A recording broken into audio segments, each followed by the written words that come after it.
Hello, hello, hello, and welcome back to the Awakening Philosophy Podcast. How are you all doing out there? I hope you're doing tops.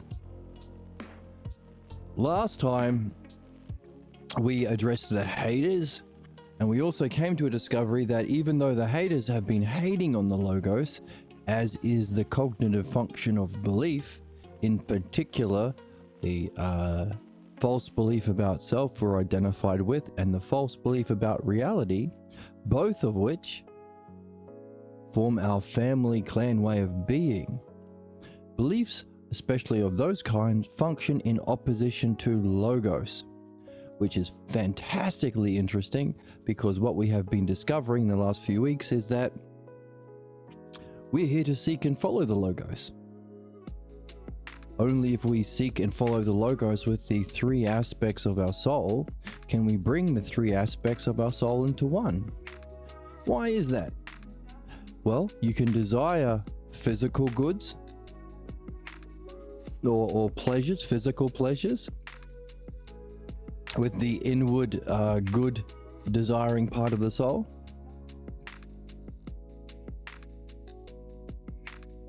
There is the fame, the outward moving part of the soul could rule you, and you could seek the pleasure in that. And of course, there's the pleasure of the wisdom of self and reality. That brings with it kinds of pleasure as well. But here's the thing. While you can have the pleasure and get fame and reason through the Logos, the other parts of the soul can't. You can't reason through physical pleasures. Doesn't make sense. You can't reason through fame. But we can. Oh, I'm glad that you're around, Sus. I hope you had a nice Christmas. And thanks for popping into my music stream too. If you want to hang out there, you can request songs next time, and I can play them or learn them. There's even a list that you can pick from. We have a lot of fun.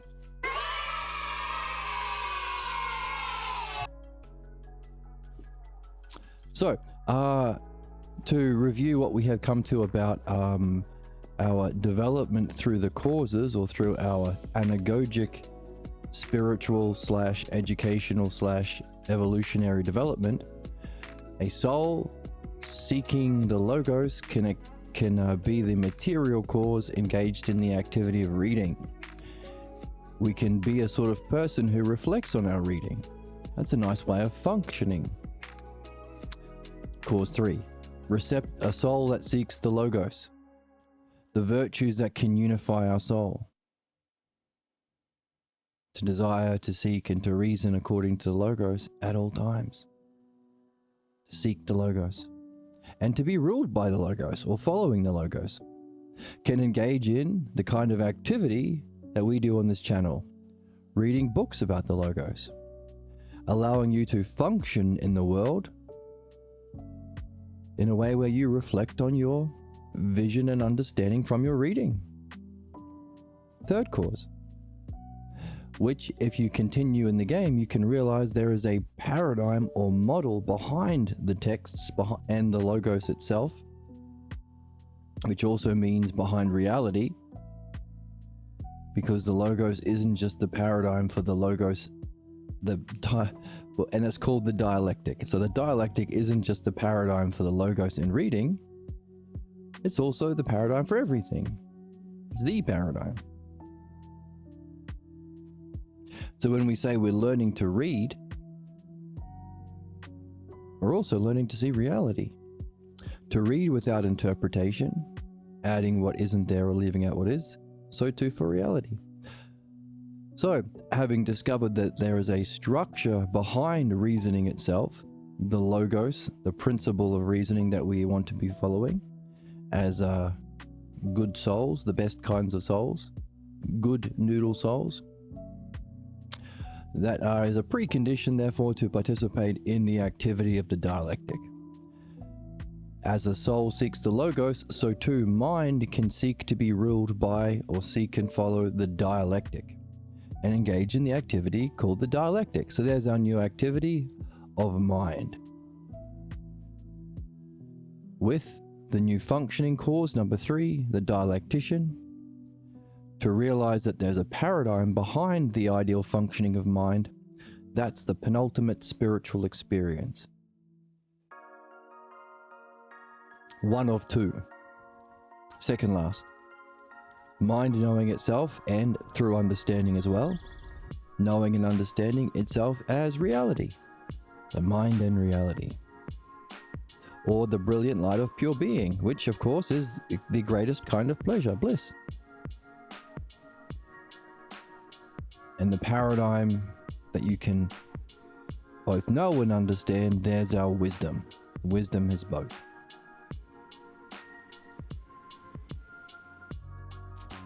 Recognizing that, you are experiencing, therefore, and by the way, the significance of understanding it also is you recognize that it isn't the ultimate.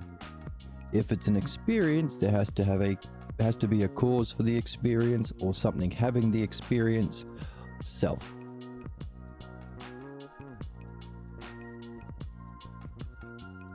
So in going through the dialectic, we can come to recognize, hey, in its 3 activities, or what are the 3 activities? Purifying our problems, perfecting our excellence, and reflecting on the activity to realize we're benefiting in the greatest possible way from the activity of dialectic. In going through that, we can recognize, holy shit, this is the best thing we can do. This is the best kind of functioning. No wonder it's the art we are here to master as human beings, the art of understanding, the art of caring, how to actually genuinely care for and create benefit for souls. But also in the purification of what's false, we are removing a false mask or identification with self. And our perfection is us seeking self and mind as its reflection. So by participating in the activity of mind, the dialectic, we come to realize actually we're after the self. And the greatest activity is the dialectic. Bringing forth the question, what's the greatest dialectic or dialectician of self?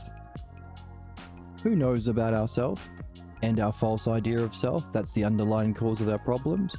Because we need some sort of guide. We don't know it. We're blocked from knowing the self, and we're blocked from seeing our false idea of self. We'll just say it's common sense. It's obvious. I don't want to make anyone uncomfortable, even when I joke.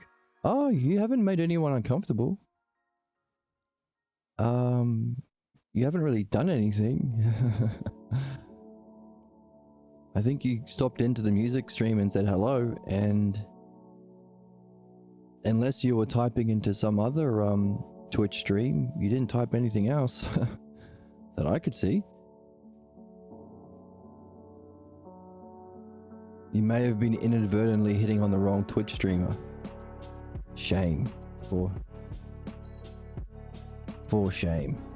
You're a baby. You're a little You're baby. A little baby. Hit on the right Twitch streamer, please. So, where were we? Right. We need to be guided by, as an open and receptive self, some sort of guide who can allow for the functioning or activity of the dialectic, specifically in reference to the unsuspected false idea of the self. That's the cause of our beliefs, ignorance, problems, and to help us to reach our ultimate goal, 2 of 2 of the 2 kinds of spiritual experiences, or the 2 kinds of wisdom. This is the higher, the self. Its reflection is the second one, mind. So we need some sort of dialectician who knows our false idea of self better, and how it manifests in our problems better than us. Know the true nature of self. Have that paradigm or wisdom of self, the knowing and understanding of self directly, and can communicate a providence or care through the dialectic to us. Oh my God, there is such a thing. Would you believe it?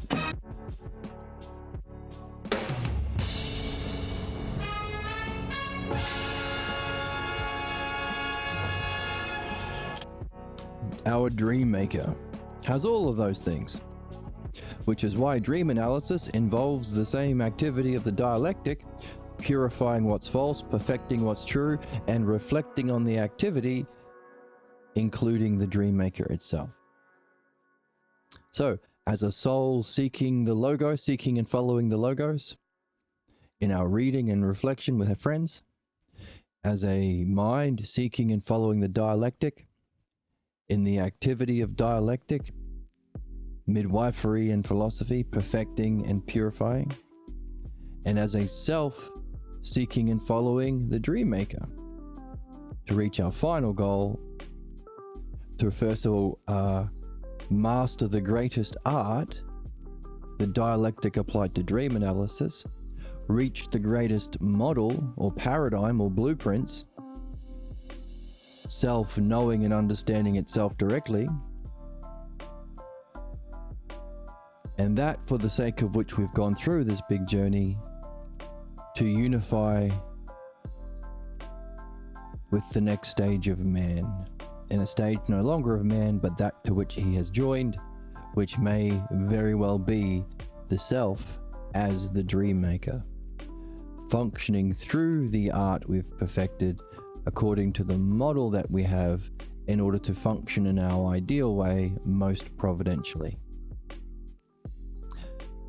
So that whole thing, soul ruled by seeking and following Logos, mind seeking and following the dialectic, self seeking and following, notice it rules, we are the follower, the dream maker.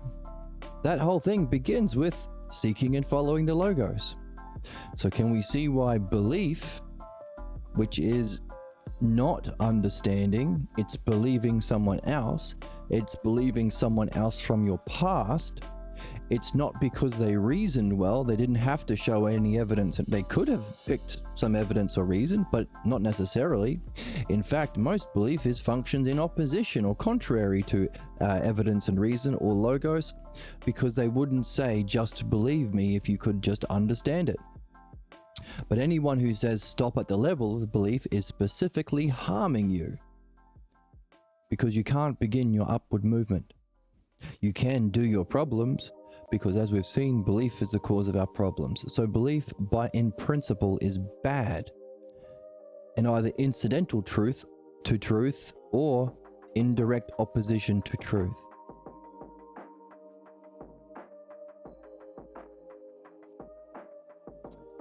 So, all the way through the text, we've had the haters, the chorus, come in and say, no understanding, just do as you're told, just believe whatever was forced into your head as a baby.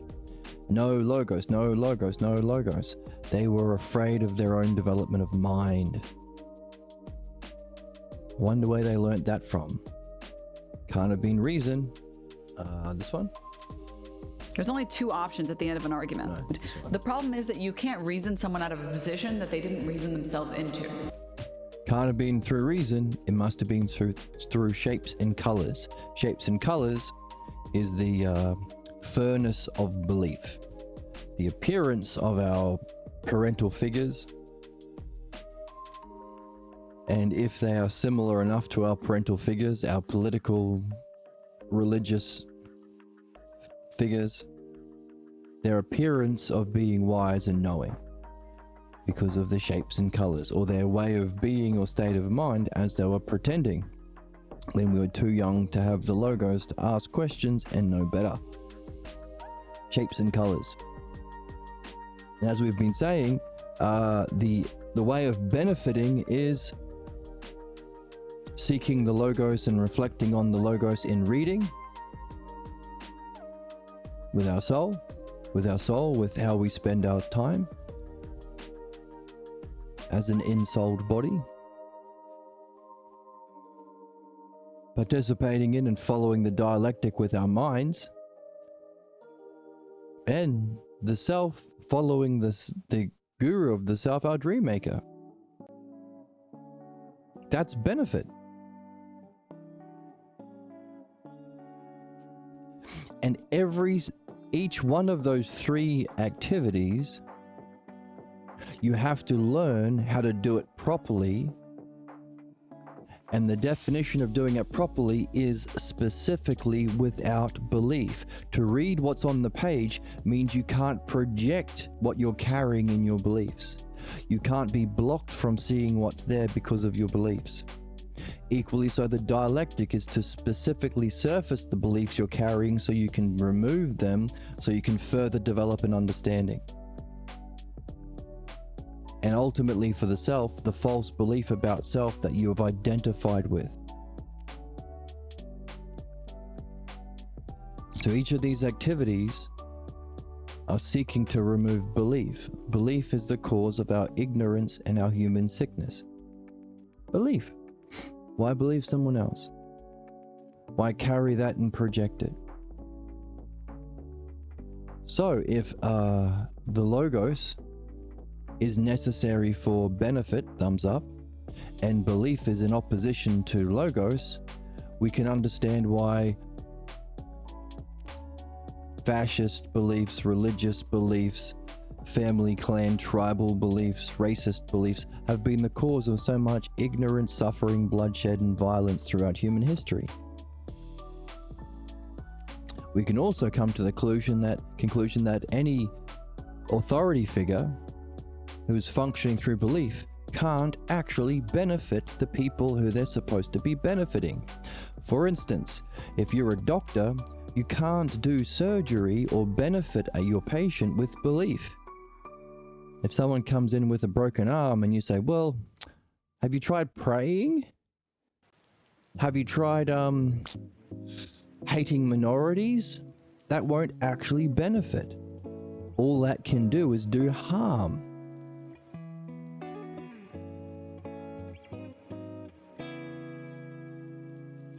So anyone stuck at the level of belief can only do harm and are blocked from doing benefit. But because believers are stuck, they have to take an imitation of knowing. Usually that's the same shape and color, the imitation of knowing that made the belief convincing in the first place, as their surrogate way of being smart and clever and knowing and a good boy or a president or a spiritual and a religious leader or a teacher or whatever. Why are you a leader? Why are you a religious figure? Why are you a politician? Because I can inflict harm through my belief. Sadism. That's what sadism. Human beings' enjoyment of their ignorance and infliction of their ignorance to see the suffering they can inflict on human beings because they're blocked from the Logos and therefore blocked from actual knowing, understanding, and benefit. So as a surrogate for what it means to be a knower, which we all want to be a knower, they take the infliction of that kind of suffering as a mark of power over people, the same way their parents had power over them, the same way the religious and political figures have power over them, and they enjoy the infliction of suffering because it's a feeling they can take as a replacement for the feeling of bliss and wisdom. Knowing is a feeling as well. Ain't no feeling to belief. So they take the cruelty of inflicting sadism, which is why, ever met a politician? What do they like to do? Are they helping the homeless? Fuck off. They like to torture children, I hear. They like to drop bombs on innocent people, I hear. They like to make a prison industrial complex and torture people in cages, I hear.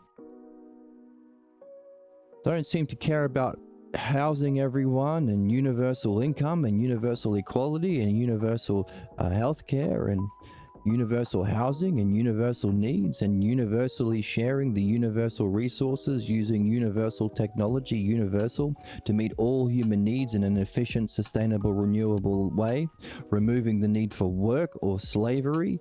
In other words, freeing us from the conditions of power over or tyranny through which believers inflict their suffering, play out their ignorant pathologos. Why? Why not free everyone and have a utopia? Oh, because if you're not desperate, they can't come in and abuse you.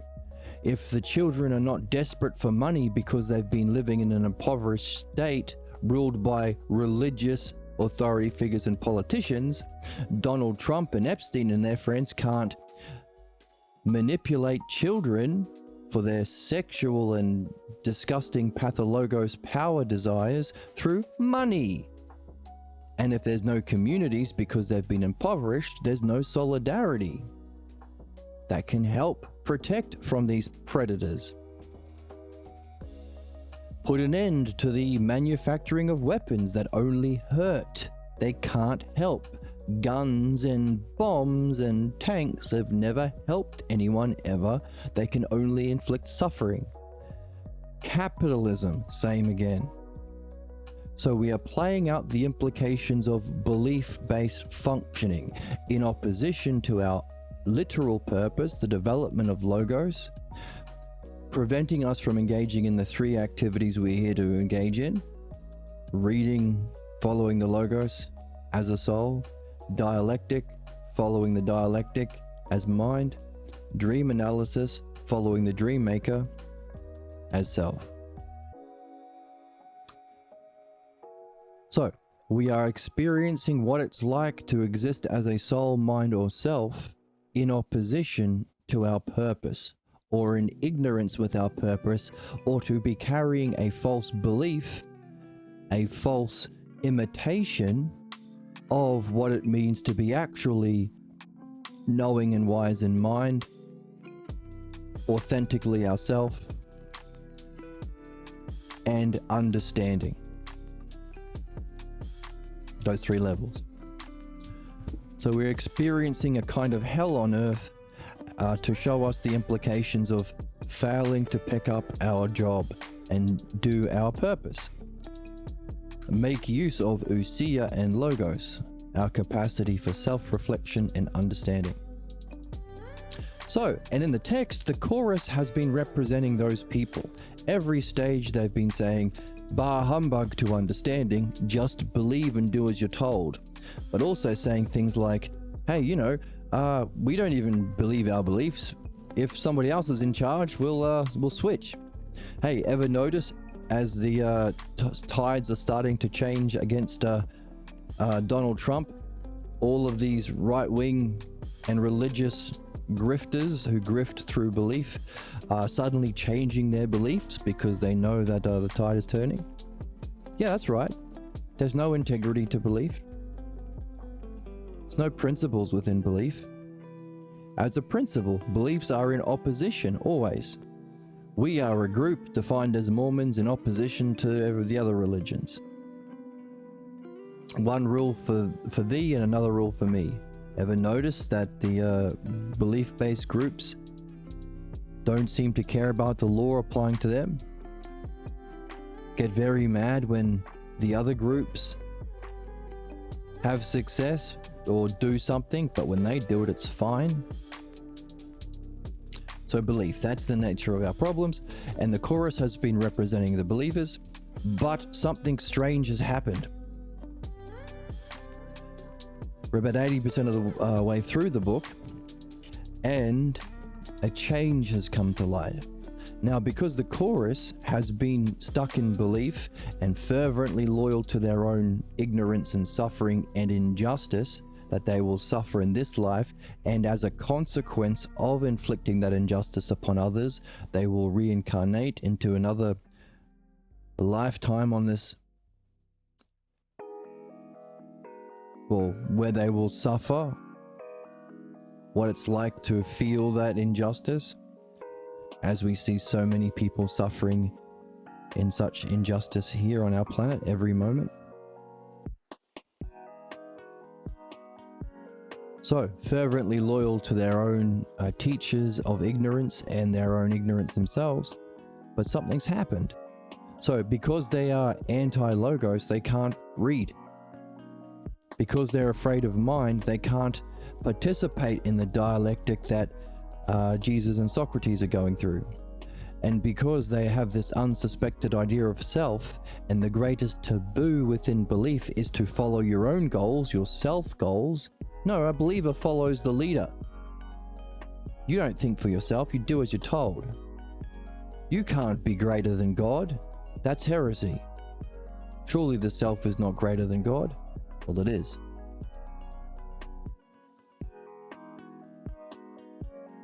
So, they can't be reading because they're opposed to the Logos. They can't be engaged in the dialectic like Socrates and Jesus is going through because they're afraid of mind. And they can't discover the self and the guru of self, the dream maker, as we are discovering. Jesus seems to be blocked from that, but we are getting the message loud and clear from Socrates time and time again. So they're stuck. Fate. Chained by fate in the prison of reincarnation. But something has happened. The last thing that they said in the text, that we are learning how to read,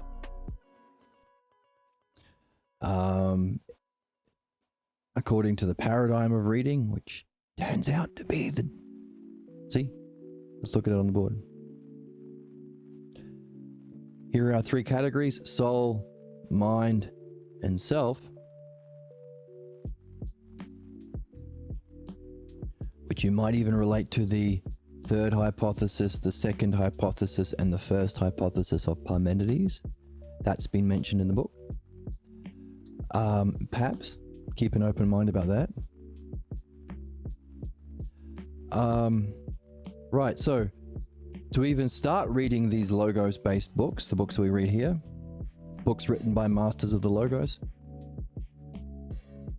Just adjust my chair. Have some protein after the gym.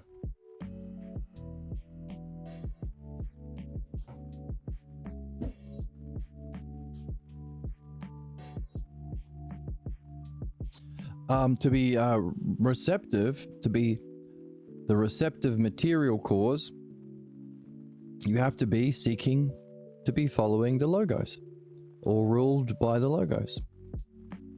If you're not seeking and following the Logos, why would you read about it? If you don't care about being a skateboarder, why would you read skateboarding magazines? If you don't care about being a doctor, why would you read medical books? If you don't care about your soul perfecting itself, freeing itself from its vice, and perfecting your excellence to reach the flow state of soul, unified on a single activity, the Logos, then you can't play. But if we are seeking to follow, desiring, seeking, and reasoning, the three parts of our soul, according to the Logos at all times, we might say, hang on, you know what I might do today? I was playing music last night and I was at the gym after that and I'm a bit sleepy, but you know what? I don't care. I'm going to stream because I want to read this book. So much, dear Susie. So, a soul seeking to follow the Logos in the activity of reading these Logos books. The functioning of reflecting on it, as we're doing right now, to discover the model behind these books is the dialectic. So there's our paradigm behind our reading, which is also the activity of mind, which has its paradigm, the enlightenment experience, number one, and of course recognizing that there is a kind of wisdom or knowing of the whole or paradigm of self. That's wisdom number two, the ultimate, that we come to see in the greater functioning of the dialectic dream analysis. So, why are we talking about that? Because the chorus are again stuck because they're opposed to those three things: Logos, mind, and self, because that's the definition of what belief is. It's not because some beliefs are good and some beliefs are bad. That's just what belief is. But something strange has happened. While they are blocked from those three activities, and they've been hating on everything and afraid all the way through, something strange happened. The chorus said, no, wrong one.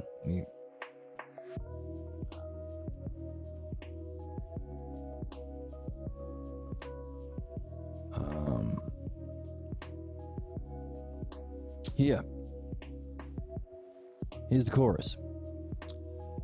Okay, so they're hating on the idea of Dionysius sneaking the Logos into the Bible by claiming to be a follower of Paul. And also, Ficini didn't realize that what Dionysius was saying had nothing to do with religion or belief. It was only because he was a student of Proclus at the academy, or Damascus at the academy. Let me find, who was he a student of?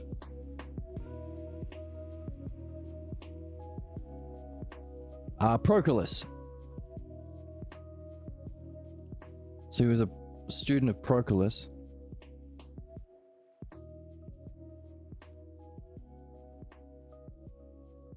So Ficini thought, wow, if I found the Logos in this religious book, maybe there's a way of bridging religion and philosophy together. Ficini. So he's been deceived. But, you know, so long as you recognize that anything to do with belief or Christianity that he's adding in, it doesn't actually fit because he's been tricked, then you can still take what he adds. Hey, Ficini's a Christian philosopher. Hey, don't exile me from my Bible Belt community or from my weird Christian cult or from my family. In fact, I'm a better Christian. How are you guys doing studying Christian philosophers like Ficini and Dionysius? See? Even when you're stuck at home, you can get into philosophy so long as you're into Ficini or Dionysius. But the chorus says, no, forget them, dump them. And this idea of trying to Hellenize the West or bring understanding and human functioning, ousia and logos, that's understanding. Remember, belief is an imitation or a distortion of it based on ignorance, cosplaying through a family tradition of ignorance. So understanding or Hellenization is simply what it means to be actually in the human game or following the Logos. Forget that and forget about the Logos. No, but here's the change. This is a change. While they haven't been able to read as a soul following the Logos, while they haven't been able to be engaged in the dialectic as Socrates as Jesus is in, because they're opposed to mind, receptive to the dialectic, and why they haven't discovered that they can get help from their dream maker, because they're blocked from self, they can see it even if they're tuning into the stream as a hater to try and troll or deny or reject everything that's being said by the good people doing good work in the development of understanding and solving problems, understanding the cause of our issues and problems, and understanding what would be required to solve them. That's good work. And not just doing that activity ourselves, but functioning in our ideal functioning of a soul, talking about what we're learning in the activity of solving problems by applying understanding when it's lacking to solve problems, or seeking the deeper understanding that underlies reality or these kinds of texts that we read. So let's say you are doing it, you're reading and reflecting. There might be other jabronis who are blocked from that, who are come into a troll or because they're being a sticky beak, or because someone from their family clan says, what? They're against religion. be a good Jew, or be a good Christian, or be a good Islam Muslim, and you go over and you shut them down, tell them they're going to hell, or throw rocks at their head or something, insult them. Doesn't have to be a religion, could be a political, if that's your identity with belief, could be a family thing. But even if they're showing up just to be haters like the chorus, it seems, while they're blocked from the activity, seeing it in action, seeing the fun we're having, seeing the benefit we're participating in, might make them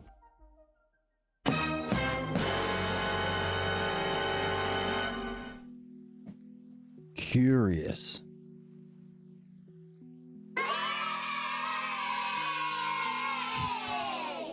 That's a change, a significant change. We haven't seen them curious in the whole text. They've been certain about their ignorance and certain about their desire for cruelty and shutting down understanding. Here we go. Don't worry about Dionysius. Dump him. Sure, he tried to bring a Hellenization of the West, and it was a good try, but it failed. Haha. Trolled. L for you. That's why I'm in your chat, to say L, because you failed at your noble goal of understanding. However, here is a turning point. I should admit that I liked hearing about what was said about the Logos.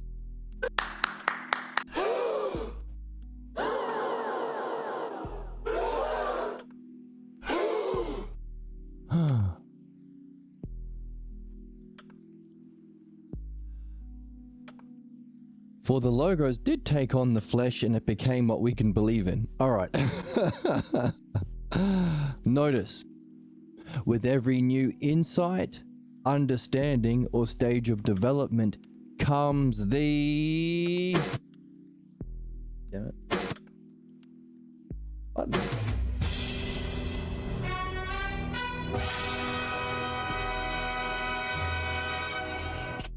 Counterattack.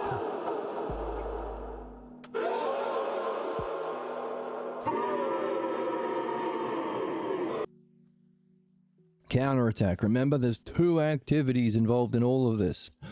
Reading and following the Logos, while also catching yourself when you're not reading what's there or projecting what isn't there.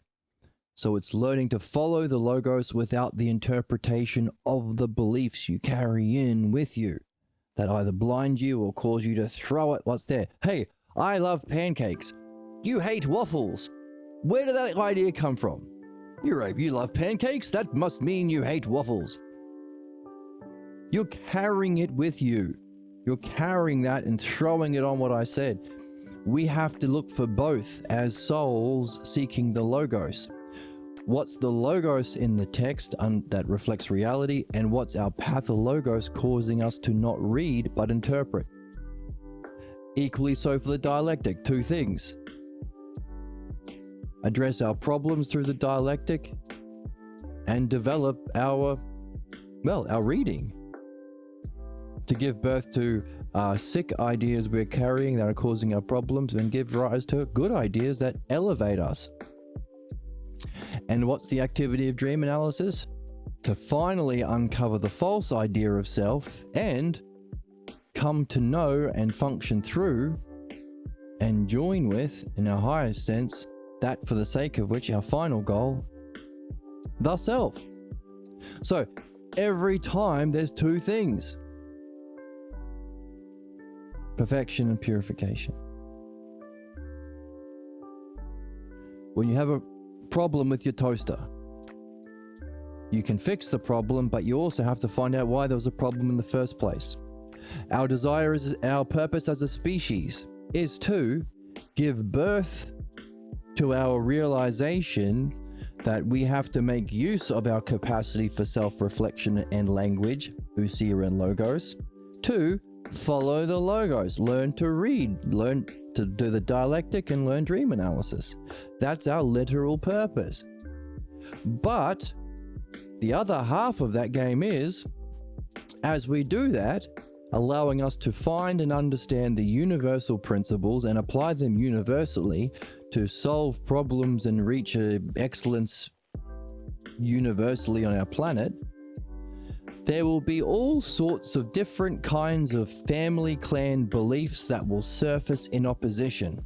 I don't like that because I want people less than me so I can feel superior as a racist. I don't like that because I hate women as a sexist. I don't like that because I want the Jews to die because I'm a Muslim. I don't like that because I want Protestants to go to hell because I'm a Catholic. Fucking bullshit, all of it. Because we're all literally the same.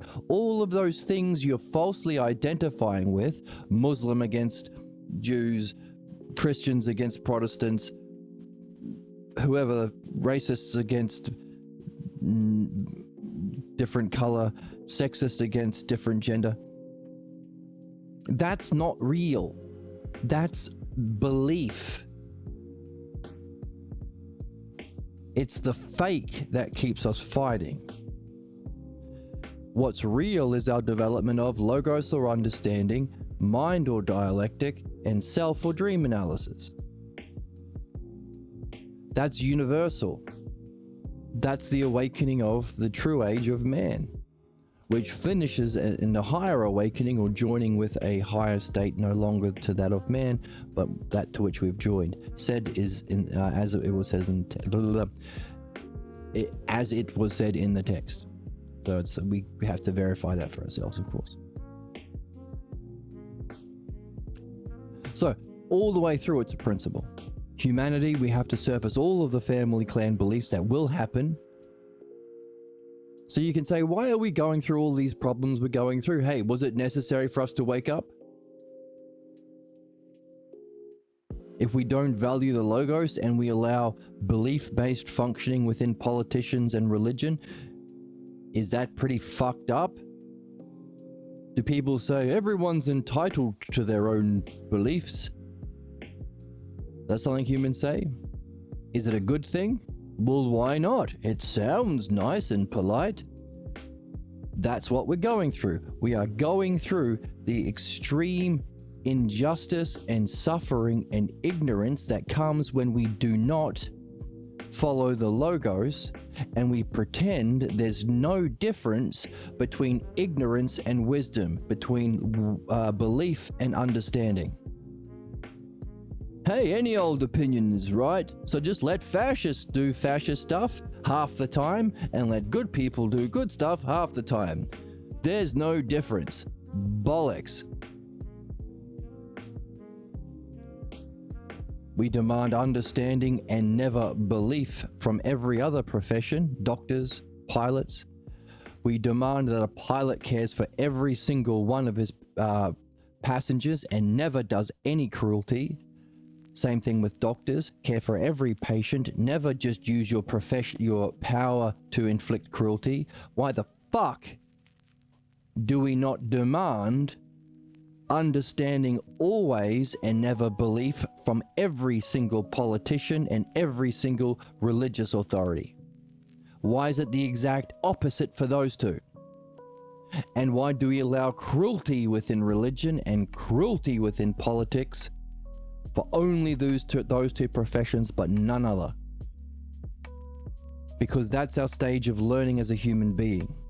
While we've accepted you can't do medicine with belief, we've had to live through terrible stages of development as a race because of that.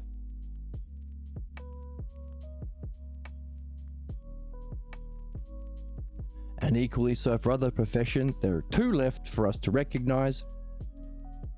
Politics and religion are the two last professions where this ignorance is allowed. And it's the only two things where, hey, you're all entitled to your belief.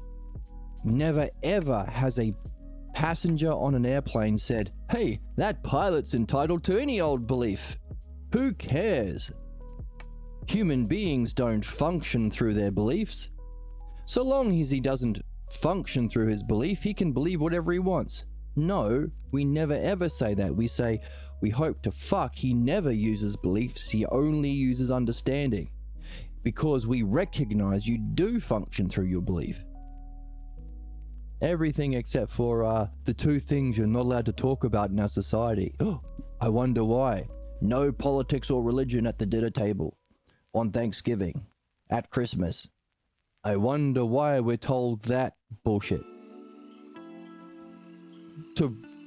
So the people in their problem can continue to play out their problems that they're addicted to.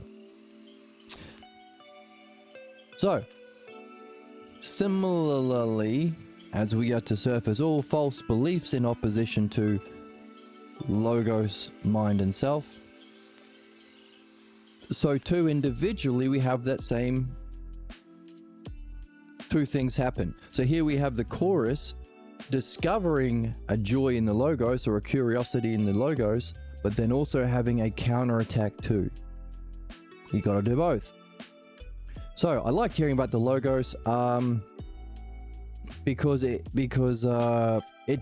becomes something I can believe in. Because the Gospel of John says the logos was made flesh in Jesus. So I can... No, come on. Obviously a counterattack. Then they say there's another idea that I'm now curious about, not because I could participate, but because I could watch, even if I was only showing up as a troll or a hater, to try and stop you or distract you from what you were doing, because you were doing brilliant work. I've discovered a curiosity about perfection. I wonder, see, that's our ticket in. Wonder, curiosity, not certainty of belief. Not I know all the answers. Curiosity and wonder. I wonder why the logos is linked to the idea of perfection. Notice, are we really seeking the logos if we're not seeking the perfection of our soul? Will we ever discover the dialectic if we're not trying to get the excellence or perfection of reading? Will we ever discover the significance of dream analysis if we're not hoping to reach our ideal, perfect, or authentic self? Need both. And now they're curious about both because they saw us kicking ass and taking names and having a lot of fun and having joy and whimsy. Where's the joy? Where's the whimsy? Where's the childlike wonder? Dude. And saying to each other, Bless you. Excuse you. Bless you. Bless you and excuse you. Brain rot escalates. And no. Hey man, wouldn't some kind of future where people have all their whatever basic needs met of shelter, all this crap, and they could do whatever the hell they want, wouldn't that be good? Yes. No. Yes. It wouldn't. Oh my god. It wouldn't? You moron. You absolute fucking buffoon. You goddamn idiot. You're a goddamn idiot. So, logos and perfection, but where's the counterattack to perfection? I wonder why logos is linked to this idea of perfection, says the haters. Wait a minute. Don't smile.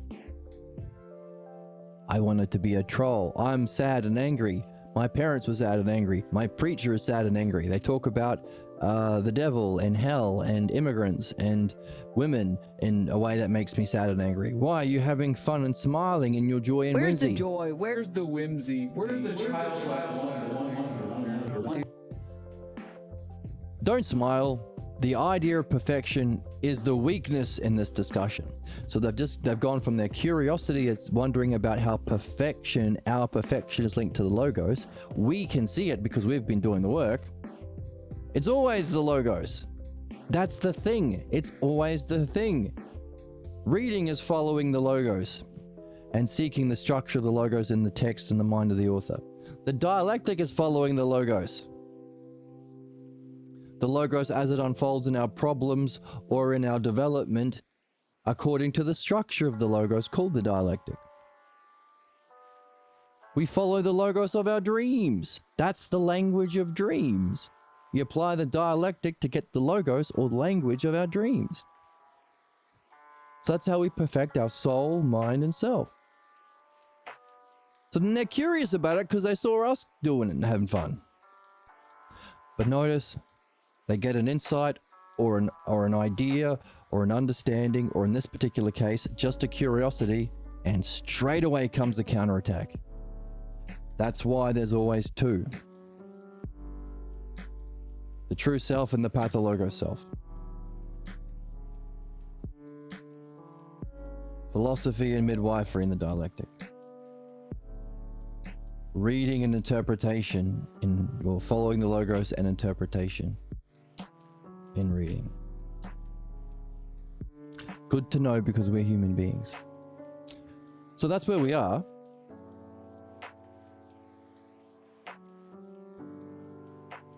And then the anti-chorus says, hey, you know how you guys are trying to oh, and their counterattack to the logos? You can't understand. It's just a mystery. That's it. And the anti-chorus says, hang on a second. Could it be you remember... hang on. Oh, no. They said it here. There is a change. There is a change. You liked what was said about the logos. Good. It is good. Take a look.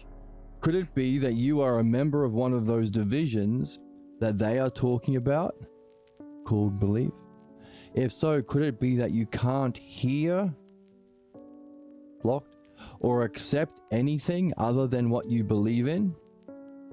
Do you know that in the most profound principles there is the logos?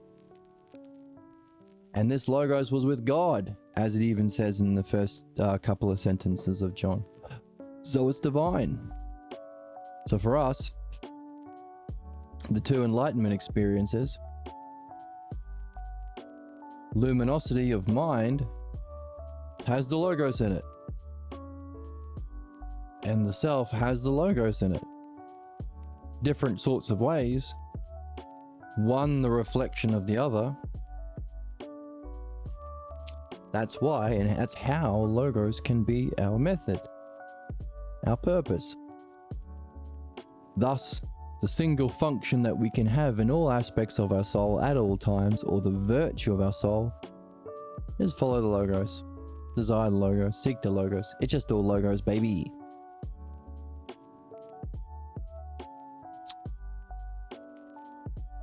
Okay, and you can even see that conflict between the logos and the counterattack or pathologos in the Bible, because Mark offers understanding as the way to prepare the mind for those breakthrough experiences into those states of mind or paradigms we call the kingdom of God. And Paul says, fuck that, just have faith and believe me. Believe me, not Jesus or anyone else, me. Listen to what I say, like his fucking parents did to him, that he hasn't realized because he's got no understanding. So he says that faith is sufficient for salvation, and says nothing about the conditions necessary for entering those higher states of mind. Now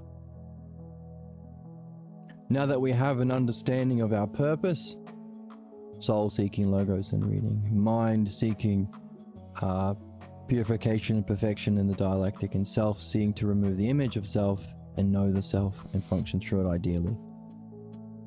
One of those paradigms, the one of mind, this one here, the paradigm cause of the middle term, has stages of it.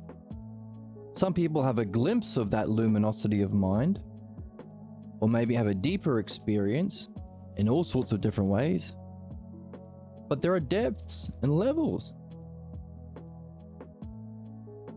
And if the level that you can participate in luminosity and integrate it is your level of spiritual development, we could therefore create a map of our progression through this paradigm of mind or the spiritual development.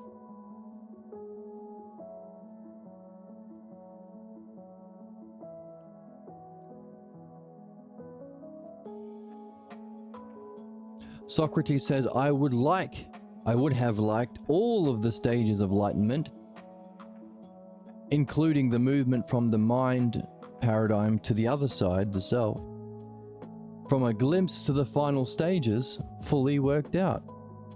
Therefore, a pretty easy to see question for us, the reader, puzzle for us to solve. Jesus says, I agree. This is where we're on the text. I need to have some coffee. I've fallen asleep.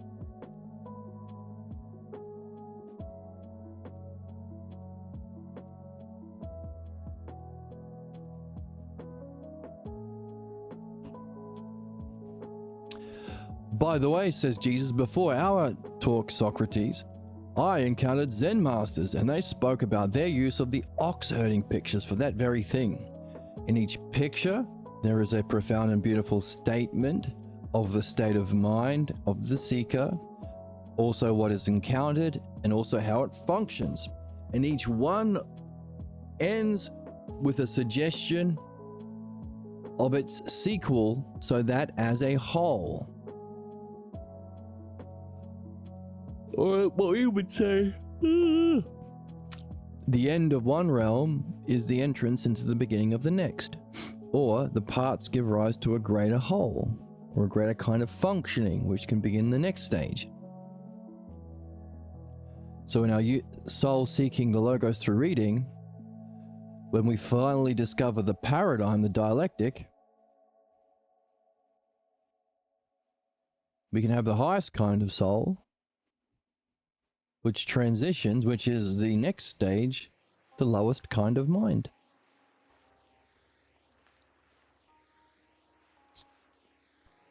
Right?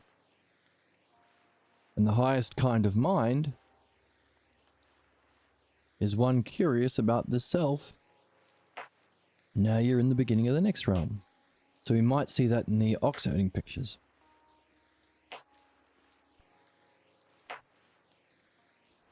Each one ends with a suggestion of its sequel, so that as a whole, it does represent the spiritual life of man. So let's continue. It's where we are. So we play the where we are sound. I gotta stretch my back.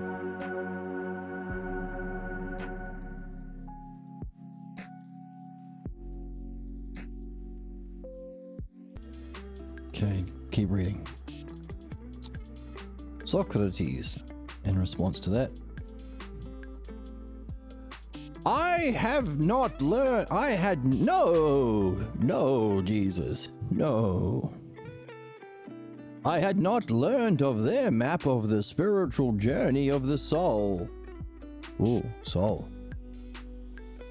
I do think it is time that I meet with them to explore similar questions that we have entertained in our discussion. Did a word stick out to you in that previous sentence? Remember, looking for things that stand out is a clue. We talked about the two kinds of functioning of interpretation: to add things that don't fit, that don't belong, and to leave out things that do. Well, that's what we look out for to find our negative functioning that causes our belief, so we can hunt, find Moriarty, find our false beliefs that we don't even know we have. There is its complementary opposite. When we notice something weird in the text that seems to be added that doesn't fit, it's a clue or a question.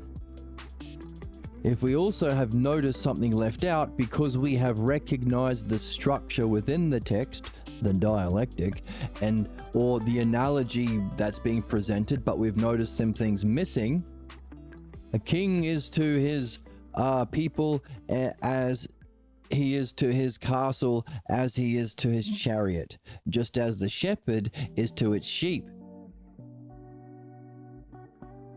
Missing two terms. We are being told to fill in the tent and the what does the shepherd ride? Not a chariot, but a motorcycle or horse, maybe.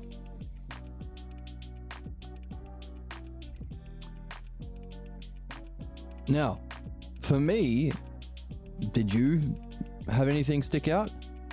For me, the word sequel stuck out. Why did he say sequel?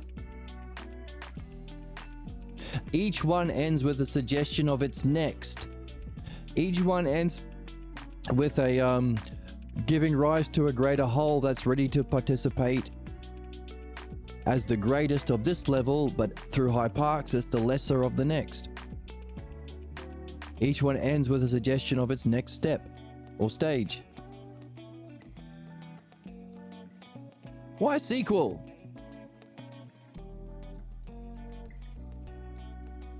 doesn't fit properly. Kind of does, kind of doesn't. Did I mention this book's a fucking banger? God damn it. It's a banger. I'm always good, and that is what I stand for, being good all the time. They're secretly turned on by it. But I want to be clear, I'm not AI. We are secretly turned on by how good this book is. And it's good all the time. That's what the book stands for.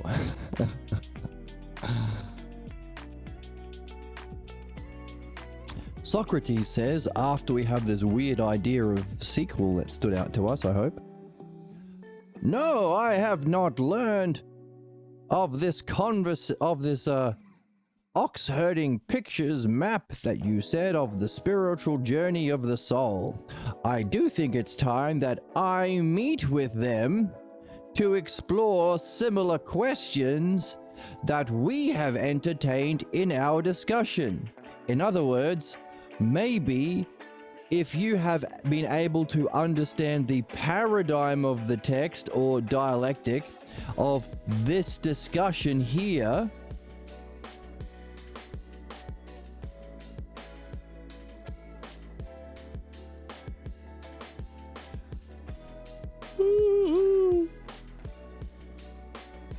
how to follow questions in the dialectic functioning. But notice also, while reading is great, reading about these dialectics is great to discover the dialectic, being a dialectician is even greater. Have someone who's been reading this book talk to you about the ideas they've been having or the problems they've been having and helping them remove their problems or give rise to insight is a greater way of a greater level or a sequel to just doing the reading and reflection. But what's the level above dialectic? Not just being a dialectician, but writing the text itself. That, as you read, you can give birth to ideas that raise you up, and because the text reflects the logos, it should challenge you to give you the clues about that which causes your problem. So from like the Dream Maker. Yay! Hey, man. Fucking bitch, pussy ass fucker. That's the wrong button. You need to be a nice one. Honey, I will hold your hand while we read together. They're secretly turned on by it. Secretly turned on by that idea. So, like the Dream Maker, crafting a new text every night that's super engaging and interesting, reflecting the self that you're identifying with because it's the main character in your dream, but giving you what you need to define the true self because the Dream Maker has the paradigm of dream making, the wisdom of self. Know thyself. So, that for the sake of which we become a self receptive to the Dream Maker in the activity of dream analysis and reflecting on what must be making our dreams, reach our highest kind of excellence or functioning as a human, the dialectician of dreams, giving rise to the knowing of the model of self, the ultimate spiritual state. That for the sake of which we tick all of those 4 boxes, the greater whole that we ascend to or its sequel, being able to generate these kinds of dreams or works. The Dream Maker. Much higher functioning of self, right? So what? So if that's the purpose that we have come to by reflecting on the text, what's the significance of Jesus saying, hang on a second, you had a conversation with some Zen masters that gave rise to not the dialectic of the logos, but the structure of the oxherding pictures? I think it's time that I should meet with them, to have a dialectic with them.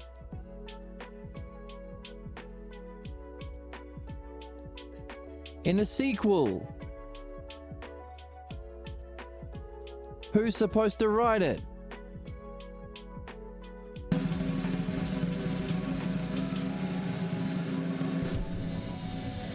You! There's your question. The word that stood out, sequel. The idea that Socrates is going to have another conversation.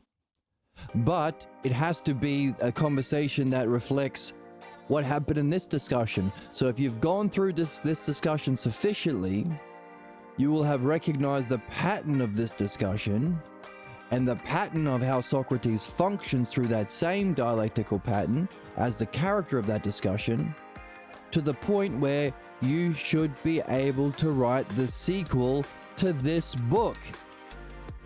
Socrates and Zen Master Fred, a dialogue in heaven's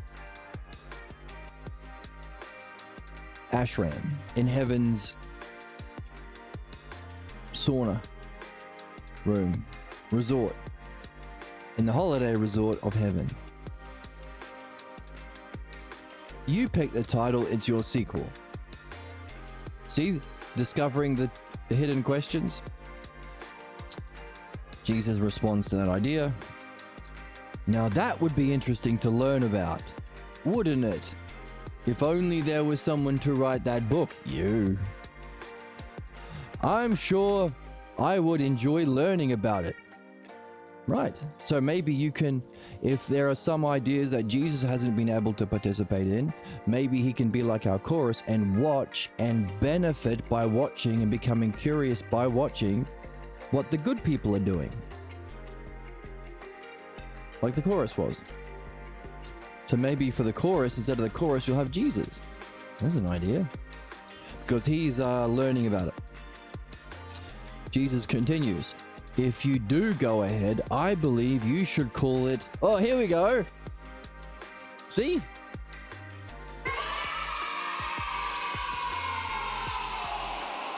Jesus using his mind powers to pre-watch this stream.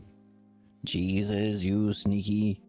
Kant's a little fucking bitch. Also, Kant's a little bitch. Let's not forget that.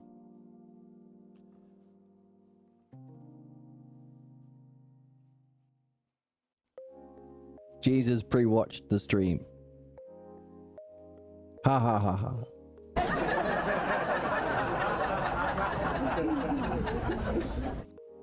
So I was just talking about the title.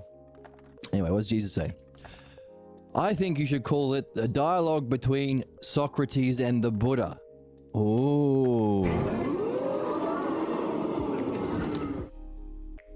That's sounds a bit better than, what do we say? Jesus and Zen Master Fred, a dialogue in the sauna of the holiday resort in heaven. Nah, our one was a bit clumsy. Maybe we could take the one that Jesus suggests. It's a win-win. It's a win-win. I suggest you could call it the dialogue between Socrates and the Buddha. Put it in pink because it's a possible goal for us. However, I still wonder about the shortcomings that you found in Dionysius's work and in Damascus. Who's Damascus?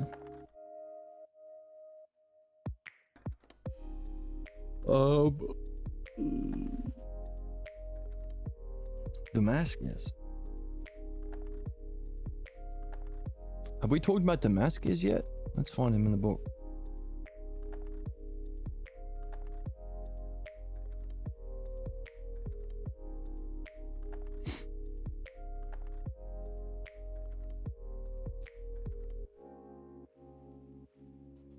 A crown needs to be placed on Damascus because he reflected on all these philosophies. Behind it, he saw a reality. But he didn't reach he saw the value of dreams, but didn't see how to bring them into his system. All right, but who is he?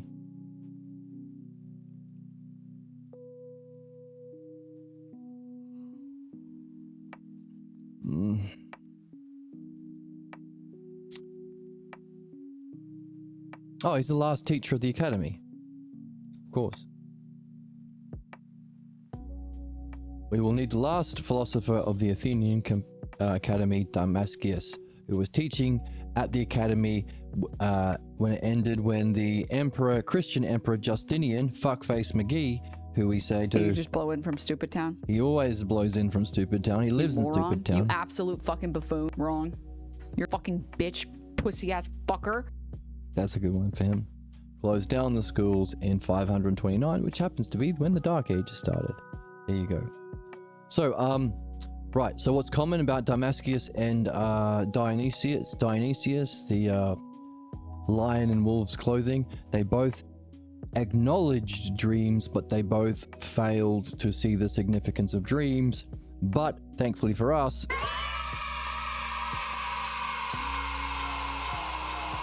we have a place above the level of dialectical mind that Damascus and Dionysius was at. So we've got a place that they didn't have. So that's neat that we were able to do that. Only because we have the best channel on Twitch.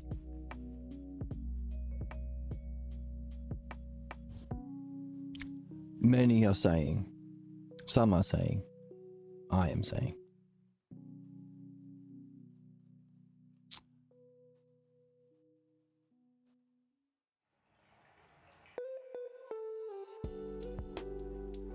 Okay.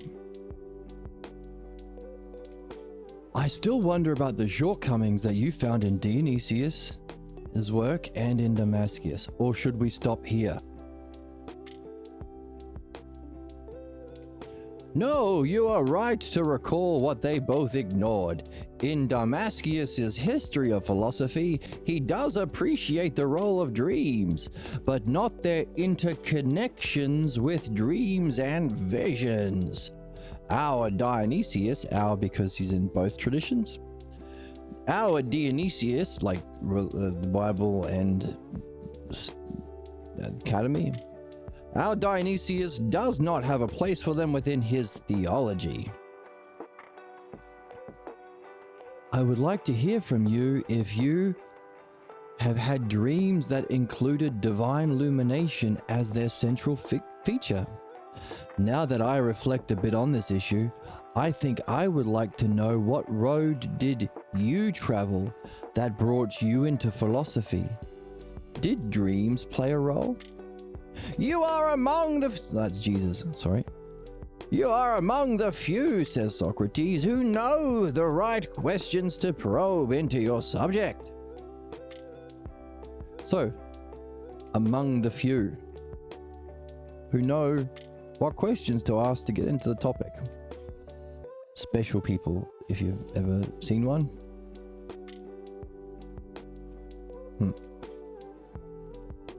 I do hope I can answer them to your satisfaction. Since Providence guides us, they're following the logos and the dialectic, which is the language of self, which is Providence. Since Providence guides us, I am obliged to share with you a few things about my life. So, as we just read, should we stop here? Maybe we should stop here, because now we are going to get into Socrates' life. How did he reach the stage of mastery of the logos that we are seeking ourselves? And if he can see the value of dreams, maybe he has joined with the dream maker, which is seems to be our goal. The highest kind of state of being of self, the highest kind of functioning as well would be part of it as a whole. So we have some questions about how far Socrates got, but also how did he get into this, because we've been talking today about what gets others into this. You've probably gone through things yourself to get into this, but you're probably people you care about that you really hope they get into it as well, because it's the best game in town. It's literally why they're born, and it's how we have true loving or friendship connections. So how do we communicate with others? Which gives us the other question of the text: what are the ways people respond to new truths? That's also part of our goal in this text. We've got 8 on the board so far, because we want to be able to share it. So that involves understanding how people got into it, just like the haters who showed up just to hate are actually turning themselves around. All they could do is watch because of their blocks to participation in logos, dialectic, and dream work. But in watching now, they're starting to be curious about 2 things: the logos and the idea of excellence or perfection. The idea of both are needed for growth. You have to desire your growth and development, seek a better state than what you're at, to want to learn. And the method of learning is the logos. That's why the word is so important. You need the word, because it's the learning method. It's the education. Philodianoia, the love of understanding, and understanding follows the logos. So, we're curious about how to share it and how to help more people get into it and play the best game in town. Thumbs up, actually. Said thumbs up, actually. 1 thumb up. How about this one? Hooray. And this one? Hooray. So, we want to know how we can get others into it and how we can get our friends into it. But also, those who want to get into it, we have to understand how difficult or challenging it may be, or what might be the next step. So we can carry these questions with us into our next episode, where Socrates talks about how maybe, I don't know yet, he gets into it. What did he have to go through? But also, maybe even before that, we mentioned looking at the ox herding pictures and what it would be like if we brought the idea of logos and perfection in with us. And also that word of smiling, that also stood out. We talked about the idea of sequel standing out, so we better read it so we can create that sequel that he mentioned. But also the chorus said, why are you smiling? I talked about logos and perfection, and you guys are smiling. The anti-chorus is smiling. So why did the chorus say that?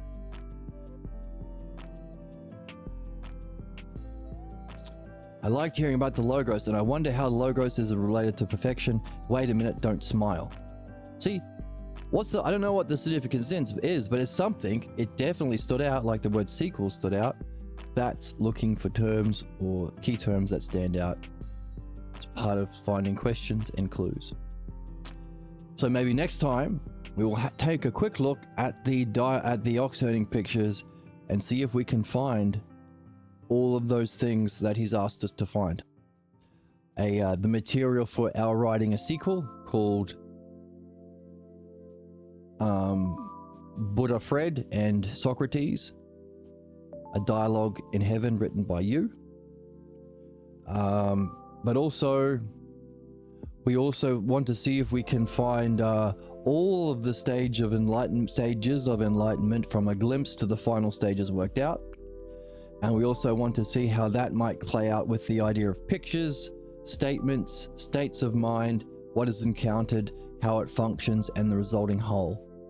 So we want to find this map that Socrates is giving us as a head start, or a helping hand, in those ox herding pictures, so we can gain for ourselves a complete understanding of the stages of enlightenment, because we want to go through them and help our friends through them too. It's a win-win. A win-win. So, huge fun to be had next time. Huge cliffhanger and teaser for tomorrow's sequel to today.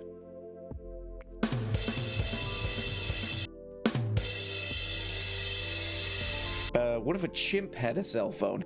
I'm cute. Like, it's cute. You moron. You I'm always good. And that is, no, you're not the one that's mentally unwell. You're brave. You are crossing into new boundaries. And we are brave, and we're crossing into that new boundary of the ox herding pictures.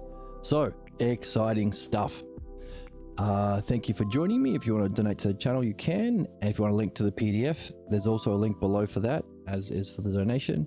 You join the Discord if you'd like to. And also, follow on Twitch and YouTube if you like. I will see you. Thank you for joining me. I hope you're curious. I hope you're excited about where we go with the Zen pictures, and if we bring this treasure map from what we've just reviewed to see it in the ox herding pictures.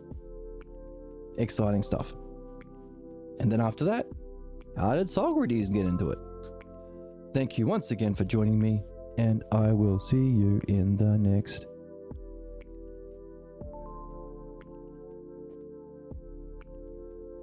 Damn, this button always...